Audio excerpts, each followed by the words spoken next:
मुख्यमंत्री लाडकी बहीण योजनेअंतर्गत एप्रिल महिन्याचा सन्मान निधी पात्र लाडकींच्या आधार लिंक असलेल्या बँक खात्यात जमा केले जात आहेत। पुढील 2 ते 3 दिवसात ही प्रक्रिया पूर्ण होईल आणि सर्व पात्र लाभार्थींना निधी थेट त्यांच्या खात्यामध्ये प्राप्त होईल।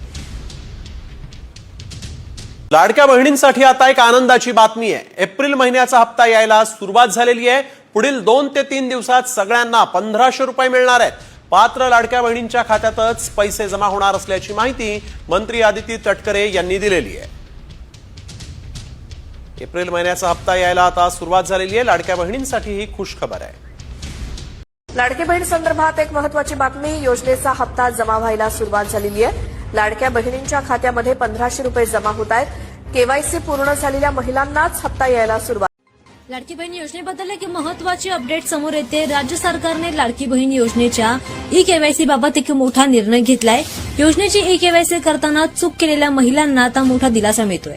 राज्यात लाडकी बहीण योजनेच्या लाभार्थ्यांची अंगणवाडी सेविकांमार्फत प्रत्यक्ष पडताळणी करण्याच्या सूचना दिल्या गेल्यात। मंत्री आदिती तटकरे यांनी याबाबत सोशल मीडियावर पोस्ट शेअर करत याबद्दलची माहिती दिली आहे। दरम्यान गेल्या काही दिवसांपासून लाडक्या बहिणींना चिंता लागून होती की त्यांचे पैसे अजूनही त्यांना मिळाले नाहीत, त्यांचा हप्ता त्यांना मिळाला नाहीत आणि त्याबद्दल आता एक मोठी बातमी समोर येते। मुख्यमंत्री माझी लाडकी बहीण योजनेचे पैसे काही लाभार्थी महिलांना मिळणं बंद झालंय। त्यामुळे काही महिन्यांपासून काही महिलांना महिन्याचे 1500 रुपये मिळणं बंद झालं आहे। कारण सरकारने लाभार्थी महिलांना ई-केवायसी करण्याची मुदत दिली होती। सरकारने दिलेली मुदत संपली आहे, तर काहींनी ई-केवायसी करताना चूक केली, त्यामुळे त्या महिलांना लाभ मिळत नाहीये। काही महिला योजनेचे पैसे मिळत नसल्यामुळे वारंवार बँकेमध्ये फेऱ्या देखील मारतात। त्यामुळेच आता राज्य सरकारने एक मोठं पाऊल उचललंय। आणि आता लाडक्या बहिणींसंदर्भातली एक खुश खबर आहे। आता 3 महिन्याचे एकदम 4500 रुपये तुमच्या खात्यामध्ये जमा होणार आहे। आणि मी हेही सांगतो, कोणी माईकाला आला तरी माझ्या लाडक्या बहीण योजना कधीही बंद होणार नाही। त्यामध्ये पैसे जमा झाल्यानंतर काही कापून घ्यायला लागलेत, त्या बँकांना माझ्या सूचना आहेत। माझ्या बहिणींचे मुख्यमंत्री लाडकी बहीण योजनेतले पैसे जर काढले तर तुमच्यावर कठोर कारवाई केली जाईल, या बँकांना देखील मी सांगू इच्छितो। 2 महिन्यांचे पैसे आता लाडक्या बहिणींच्या खात्यात जमा व्हायला सुरुवात झाली आहे। शासनानं केवायसी अपडेट करायची अट ठेवलेली होती, तसं सांगितलेलं होतं। मात्र आता या केवायसीच्या सगळ्या प्रक्रियेनंतर किती लाडक्या बहिणींना या योजनेचा लाभ मिळतोय हे पाहणं महत्वाचं असेल। महाराष्ट्र सरकारचे मुख्यमंत्री माझी लाडकी बहीण योजना ही राज्यातील महिलांसाठी एक अत्यंत महत्वाची आणि लोकप्रिय योजना या ठिकाणी ठरलेली आहे। या योजनेअंतर्गत पात्र महिलांना दर महिन्याला 1500 रुपयांचे आर्थिक सहाय्य याच्या माध्यमातून दिले जाते। परंतु अनेक महिलांना सध्या एक मोठी समस्या या ठिकाणी भेडसावत आहे, ती म्हणजेच हप्त्याचे पैसे त्यांच्या खात्यात त्या ठिकाणी आलेले नाहीत। जर तुमच्याही खात्यात पैसे आलेले नसतील तर तुम्हाला घाबरण्याची गरज नाहीये।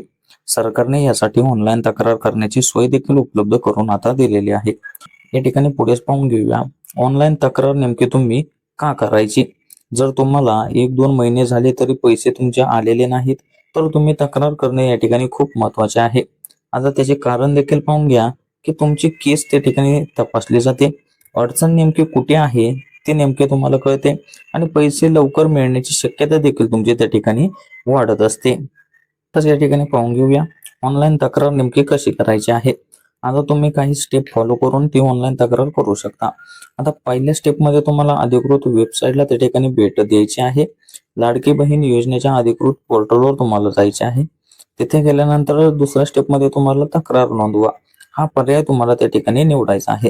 होम पेजवर तुम्हाला कंप्लेंट हा असा पर्याय दिसेल, त्या ठिकाणी तुम्हाला क्लिक करायचे। नंतर तिथे गेल्यानंतर तुम्ही लॉग इन करा, तुमचा मोबाईल नंबर टाका आणि OTP द्वारे तुम्ही त्या ठिकाणी ते लॉग इन करून घ्या। तसेच पुढे गेल्यानंतर त्या ठिकाणी तक्रार फॉर्म तुम्हाला भरायचा आहे। फॉर्म मध्ये काही माहिती तुम्हाला भरायची, जसे की तुमचा अर्ज क्रमांक म्हणजेच ऍप्लिकेशन ID, तुमचे पूर्ण नाव, तुमचा मोबाईल नंबर, तुमची समस्या नेमकी कोणती आहे। उदाहरणार्थ तुम्हाला पैसे मिळाले नाहीत असा हा समस्येचा प्रकार त्या ठिकाणी निवडायचा आणि सविस्तर माहिती त्या ठिकाणी अपलोड करायची। नंतर पुढेच आवश्यक कागदपत्र देखील तुम्हाला त्या ठिकाणी अपलोड करायचे आहेत, जसे की तुमचे आधार कार्ड, बँक खात्याचे पासबुक, तसेच अर्जांची कॉपी। आणि शेवटच्या स्टेपमध्ये तोच अर्ज तुम्हाला त्या ठिकाणी सबमिट करून घ्यायचा. सर्व माहिती योग्य आहे का हे तपासून तुम्ही सबमिट या बटनावर त्या ठिकाणी क्लिक करून घ्या. तसेच पुढेच पाहून घ्या, ऑफलाईन तक्रार करण्याचा देखील पर्याय आहे. जर ऑनलाईन तक्रार करता तुम्हाला येत नसेल तर तुम्ही खालील ठिकाणी जाऊन म्हणजेच ग्रामपंचायत कार्यालयात, तसेच CSC सेंटर म्हणजे कॉमन सर्व्हिस सेंटर मध्ये, तसेच महिला व बालविकास विभाग कार्यालयाशी तुम्ही त्या ठिकाणी ऑफलाईन तक्रार म्हणजेच त्यांच्याशी संपर्क तुम्ही त्या ठिकाणी साधू शकता. आता पुढेच पाहून घ्या, तक्रार केल्यानंतर नेमके काय होईल हा सर्वांना प्रश्न आहे. तर तुम्ही तक्रार सबमिट केल्यानंतर तुम्हाला कंप्लेंट ID त्या ठिकाणी मिळत असतो. तुमची तक्रार देखील त्यांच्या माध्यमातून त्या ठिकाणी तपासली जाते आणि 7 ते 15 दिवसात अपडेट नेमकी काय आहे ते तुम्हाला मिळू शकते, म्हणजे तुमची समस्या नेमकी कोणती आहे. तसेच पुढेच समस्या सुटल्यावर पैसे तुमच्या खात्यात त्या ठिकाणी जमा देखील होत असतात. आता या ठिकाणी पाहून घ्या, पैसे नेमके का येत नाहीत. आता याच्या मुख्य कारणांमध्ये आपण पाहून घेऊया. लाडकी बहीण योजनेचे पैसे न येण्यामागे काही सामान्य कारणे तुम्हाला असू शकतात. पहिले म्हणजेच e-KYC तुमचे त्या ठिकाणी पूर्ण नसणे. अनेक वेळा अर्ज केल्यानंतरही e-KYC आधार पडताळणी पूर्ण होत नाही, त्यामुळे तुमचे पैसे त्या ठिकाणी अडकत असतात. आता दुसरे म्हणजेच बँक खाते तुमच्या आधार कार्डशी त्या ठिकाणी लिंक नसणे. जर तुमचे बँक खाते आधार कार्डशी लिंक नसेल तर DBT पद्धत म्हणजेच डायरेक्ट बेनिफिट ट्रान्सफर त्या ठिकाणी तुमचे होऊ शकत नाही. आता तिसऱ्यामध्येच तुम्ही आता पाहून घ्या, अर्जातील तुमची माहिती त्या ठिकाणी चुकीची असणे, नावातील स्पेलिंगची तुमची चूक असणे, चुकीचा खाते क्रमांक असणे आणि IFSC कोड देखील तुमचा त्या ठिकाणी चुकीचा असणे, यामुळे देखील तुमचे पैसे त्या ठिकाणी येत नाहीत. तसेच तुमच्या पात्रतेत देखील त्या ठिकाणी अडचण. काही महिलांना पात्रतेत बसत नसल्यामुळे देखील त्यांचे पैसे त्या ठिकाणी रोखले जाऊ शकतात. आता तांत्रिक अडचणी देखील आपण या ठिकाणी पाहून घेऊया. आता सरकारी पोर्टलवर तांत्रिक समस्या किंवा सर्व्हर इश्यूमुळे देखील तुमचे पेमेंट त्या ठिकाणी तुम्हाला उशिरा येऊ शकते. आता पुढेच पाहून घ्या, ऑफलाईन तक्रार करण्याचा देखील पर्याय आहे. जर ऑनलाईन तक्रार करता तुम्हाला येत नसेल तर तुम्ही खालील ठिकाणी जाऊन म्हणजेच ग्रामपंचायत कार्यालयात, तसेच CSC सेंटर म्हणजे कॉमन सर्व्हिस सेंटर मध्ये, तसेच महिला व बालविकास विभाग कार्यालयाशी तुम्ही त्या ठिकाणी ऑफलाईन तक्रार म्हणजेच त्यांच्याशी संपर्क तुम्ही त्या ठिकाणी साधू शकता.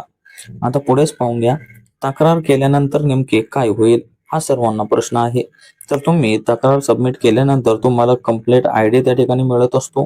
तुमची तक्रार देखील त्यांच्या माध्यमातून त्या ठिकाणी तपासली जाते आणि 7 ते 15 दिवसात अपडेट नेमकी काय आहे ते तुम्हाला मिळू शकते, म्हणजे तुमची समस्या नेमकी कोणती आहे. तसेच पुढेच समस्या सुटल्यावर पैसे तुमच्या खात्यात त्या ठिकाणी जमा देखील होत असतात. त्यामुळे तक्रार केल्यानंतर तुम्हाला हे फायदे देखील आहेत की 7 ते 15 दिवसात तुम्हाला त्या ठिकाणी अपडेट मिळून जाते की तुमचे पैसे नेमके का येत नाही, म्हणजे ती समस्या तुमच्या कानावर त्या ठिकाणी पडत असते. आता आपण काही महत्वाच्या सूचना या ठिकाणी पाहून घेऊया. तक्रार करताना तुम्ही योग्य माहितीच त्या ठिकाणी द्या. तुमचा मोबाईल नंबर चालू ठेवा, कारण OTP तुमचा त्या ठिकाणी येत असतो. तसेच पुढेच म्हणजे बँक खाते तुमच्या आधारशी लिंक आहे का याची देखील तुम्ही त्या ठिकाणी खात्री करा.